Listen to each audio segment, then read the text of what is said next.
Vamos lá, Braulio. Saideira, tá Caio. bom. Hernandes Dias Lopes, você conhece o pastor? Muito, meu querido amigo. Tem um vídeo dele aí. Se você quiser ver. Eu... Já tá A ali, ó. doutrina dos apóstolos. E por que eu creio que hoje Mas a precisamos de nova questão reforma? não era nem o Primeiro, vídeo irmão, dele, né? porque o liberalismo ainda está devastando igrejas no nosso século. Então quer voltar? Não. Porque a Tristemente, ideia era colegas, falar do vídeo e a Europa- a pergunta depois do vídeo. O berço do protestantismo não tem o que celebrar nos 500 anos. Não tem. A igreja protestante na Europa está praticamente morta. A não ser que Deus traga um avivamento, o que você vê é evidência de incredulidade. Eu estive recentemente na Holanda, de 1960 para cá. Os templos estão lá, mas os crentes não frequentam a igreja. Vamos para a Escócia de John Knox, a Escócia, berço do presbiterianismo, num dos templos mais importantes de Edimburgo. Você entra lá, o que tem lá dentro é um bar. Um bar. É. E não é de hoje, né? Eu tô indo à Europa com regularidade desde os anos 70 e já era assim. Eu preguei muito na Europa, mas a Europa já era pós-cristã. Isso não é nada novo. Mas o que tem o vídeo? Aí ele está fazendo esse tipo de observação. Eu quero saber o seguinte, isso aí, existe algo de novo no que ele está dizendo? Alguma nova aspiração na igreja presbiteriana em cima desse discurso dele? Olha só, O que você acha, Caio? alguma coisa nova sobre o que ele está dizendo? Não, nem ele pretende estar dizendo alguma coisa nova. Ele está fazendo um report histórico de uma situação concluída na Europa há muitos anos. Você citou a Europa pós-cristã. Pós-cristã. Tá Eu só visitei a Europa pós-cristã. Depois da Segunda Guerra Mundial, Tá. ficou difícil a Europa se manter cristã. Porque foi uma guerra entre cristãos matando o mundo. Eram cristãos alemães contra cristãos ingleses e franceses. Foi uma guerra cristã, foi uma autofagia, uma carnificina, um genocídio cristão. Não tinha muçulmano, não tinha nada disso. Só quando entraram depois os japoneses é que veio um pouco de confucionismo, mas não estava na guerra. Estava na decisão kamikaze de se lançar à morte sem dramas. Mas foi uma guerra basicamente cristã. E a Europa emergiu da Segunda Guerra Mundial ateia, agnóstica, amargurada. Foi depois da Segunda Guerra que explodiram todos os movimentos que caracterizam os grandes balizamentos culturais de rebelião surgidos no ocidente do planeta Terra e, portanto, da Terra inteira. Então, não tem nada novo nisso aí, né? Eu me lembro a primeira vez que eu cheguei em Zurique, entrei num beco, polícia lá, todo mundo em volta, movimento para lá e para cá, aquela quantidade enorme de meninos e meninas bonitinhos, lindos, com um garrote aqui no braço se aplicando Nossa. de heroína, aquele bando de meninas. Pelo amor de Deus, cara. E tal. Hoje em dia isso até já diminuiu, ainda tem, mas diminuiu. Como em Amsterdã, aquela zona da prostituição que tem ali com as mulheres nas vitrines, Sim. hoje virou até uma coisa meio de souvenir. Só para passar, até as prostitutas já não estão bonitas como antes. É mais turismo Só para turista ir lá bater foto. do que a Do sacanagem. que no início. Na década de 70, eram aqueles mulherões lindos e tal. Tinha mulher que ficava com ciúme do marido passar na frente e ver. Sei. Hoje em dia são as mulheres que querem ir. Ainda tem observação, essa é muito baranga, aquela outra ali é Vamos mais ver a gostosinha. outra. Não sei o que e Virou tal. parquinho. Então, eu não vi outra Europa a não ser essa a vida inteira. Todos os grandes movimentos nos quais eu preguei na Europa, da década de 70 para cá, até o ano 2000 praticamente, Era um movimento de tentativa de salvação da fé na Europa. Então eram aqueles grandes eventos ingleses, para os quais eu fui para vários, eventos que reúnem pessoas 15 dias, grandes grupos de 50, 60, 70 mil pessoas. E eu fui a vários deles, o mais importante eu creio que foi o Spring Harvest, que eu fui umas 3 vezes, 4 vezes. Na Alemanha também, os eventos todos eram eventos para tentar salvar o que tinha restado da consciência da fé entre os jovens. Eu fui para eventos enormes, eventos com 100 mil pessoas durante 15 dias. E eu pregava o dia inteiro. Nos da Inglaterra também, eu começava a pregar às 6 da manhã, terminava de pregar 2 da madrugada, porque tinha gente me esperando. Nossa! Sim, pregava, às vezes 12, 13 vezes num dia. Na Alemanha também. Eu saía de uma catedral para outra. Chegava naquelas catedrais alemãs, entupidas, 9 horas da manhã. Aí eu acabava de pregar, corria e ia para uma outra, meio-dia, entupida, esperando. Aí comia um sanduíche, corria para uma outra, entupida, te esperando. Aí falava numa outra no fim do dia. Quando chegava à noite era um estádio de futebol. Pelo amor de Deus. Lotado, milhares de pessoas. Eu mandando ver inglês, tive vários intérpretes durante a vida lá, e mesmo num evento como esse, às vezes o intérprete cansava, né? Eu tinha que andar com 2, 3 para ver quem é que se revezava ali na hora.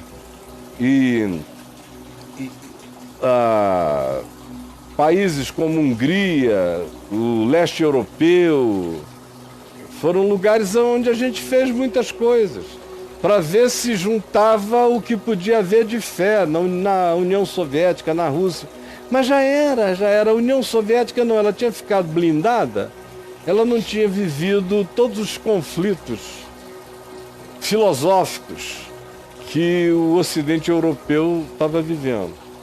E quando abriu aquilo ali, foi aquela enxurrada de crentes pregando lá dentro, mas logo se viu que os crentes foram para pegar dinheiro. Nossa. Dos russos. Aí perderam, né? Quem cresceu foi a Igreja Ortodoxa Russa, que já está lá a vida inteira. Mas não, eu não creio que ele estivesse dizendo nada novo, ele só estava dizendo para um grupo de presbiterianos e reformados o que está acontecendo hoje na Europa. Certamente ele iria fazer um desafio, dizer que a gente precisa fazer alguma coisa, mas olha, eu olhei rapidamente, além do Hernandes que eu conheço desde jovenzinho mesmo, ele estava no seminário quando eu conheci. Depois, assim que ele foi ordenado, a gente se encontrava de vez em quando. Eu já era pastor presbiteriano há alguns anos e viajava pelo Brasil pregando e tal.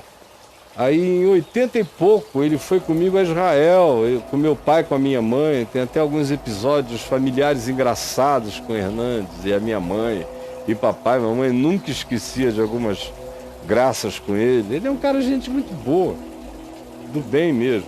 Como eu vi ali, se não me engano, o Augusto Nicodemos com a barba branca, que eu também conheci, bem novo, entrando para o seminário. Eu não sei nem se já tinha entrado. Seminário presbiteriano em Recife, no Recife, ia sempre nos lugares que eu falava. Quase veio trabalhar comigo na Vinde, na década de 80, chegamos a conversar isso. Eu e ele, e também eu e o cunhado dele, o Elias Medeiros. E outros, eu conheço todos, são irmãos que eu conheci a minha vida inteira. Então o que está acontecendo é essa sensação de que, se algo não for feito, a igreja entrou em estado de irrelevância planetária. Agora, irrelevância planetária. Eles ficam sempre, ao invés de pensarem, a minha sugestão é essa, ao invés de pensarem o que aconteceu, o que está acontecendo, para tomarem providências na essência dos significados e das interpretações, eles ficam sempre dizendo: se Deus não mandar um avivamento, que é uma coisa que vem do céu, bem, que de fato, não acontece assim. Tudo que os evangélicos chamam de avivamento foram fenômenos de represamento do inconsciente coletivo que se derramou numa dada ocasião diante de uma circunstância que facilitou o derrame daquela atitude, daquela busca, daquela sede, daquela ansiedade de significados. E é isso que se chama de derramar um avivamento. Sim. O pessoal ainda nem entendeu a fenomenologia desse processo. E fica sempre se esperando isso. Pode acontecer, porque já aconteceu em outras ocasiões na história. Mas antes de se pensar no avivamento, tem que se pensar na gente. No que nós nos tornamos irrelevantes. No que a mensagem que a gente prega nem é ouvida, nem é entendida, nem é compreendida e não diz nada para ninguém. Porque enquanto não se fizer essa pergunta, se vai fazer essa queixa. Que eu pessoalmente fiz mais do que todo mundo essa denúncia. Eu fiz essa denúncia há 40 anos, direto. Para dentro, para fora, em todo lugar. Então não é por falta de denúncia, é por falta mesmo de coragem de ver o que está acontecendo com a gente. E aqui no meio cristão brasileiro, pelo amor de Deus, cara, é só para menino novo que não entende, não vê, não quer enxergar, ou não quer ler, estudar e aprender a história.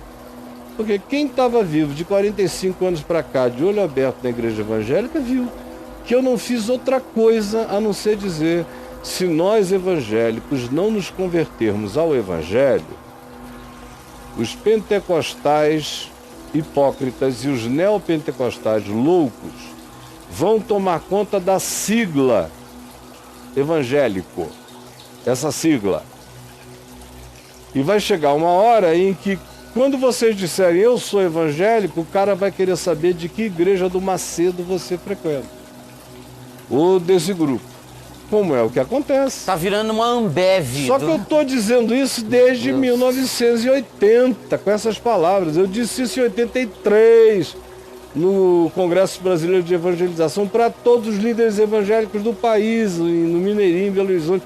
Eu disse em dezenas de encontros de pastores e congressos da Vinde, pregações e livros.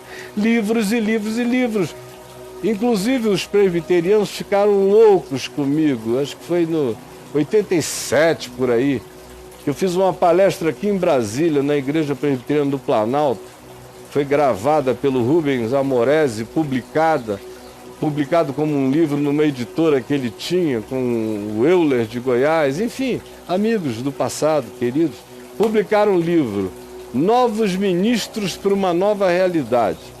E aí eu vinha sucintamente desconstruindo todas essas coisas.